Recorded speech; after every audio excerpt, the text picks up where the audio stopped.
Это история, которая произошла совсем недавно с пожарными с пожарной части Колорадо-Спрингс, США. Пожарные не только тушат пожары, но и спасают людей от наводнений и животных, которые застряли. Как-то пожарникам пришлось спасать несколько щенков, которые находились в ливневой канализации.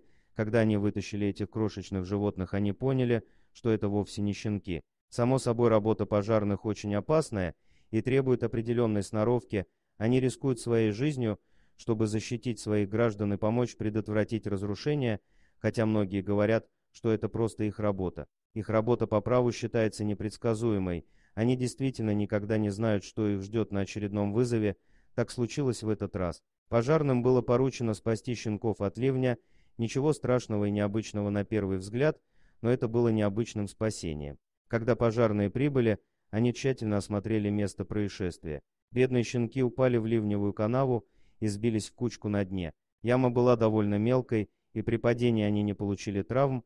Для того, чтобы вылезти из ямы самостоятельно, щенки были еще слишком маленькие. Спасатели осмотрели всю близлежащую территорию в поисках матери, но ее нигде не было. Другие приступили к спасению малышей. Когда пожарные вытащили щенков, они попытались определить породу. В конце концов они решили, что это щенки лабрадора с их темным и блестящим окрасом. Хоть щенков и спасли, им предстояло пройти обследование ветеринарной поликлиники. Нужно было проверить, насколько долго они находились в яме, сделать все необходимые процедуры и, конечно же, накормить. Отправив щенков в клинику, спасатели получили довольно неожиданный ответ.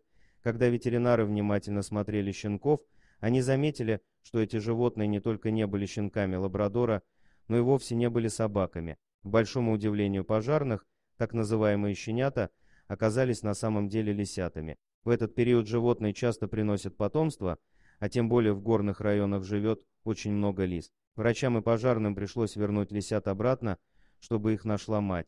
Чтобы исключить возможность того, что мать может не вернуться или просто не принять своих детей, после того, как их трогал человек, пожарные должны были наблюдать какое-то время за ними. В любом случае без дома лисята уже не останутся, ведь если мать за ними не вернется, их заберут в заповедник. Дорогие друзья, если вам понравилось видео, поставьте лайк, а также подписывайтесь на канал, где найдете еще много интересного.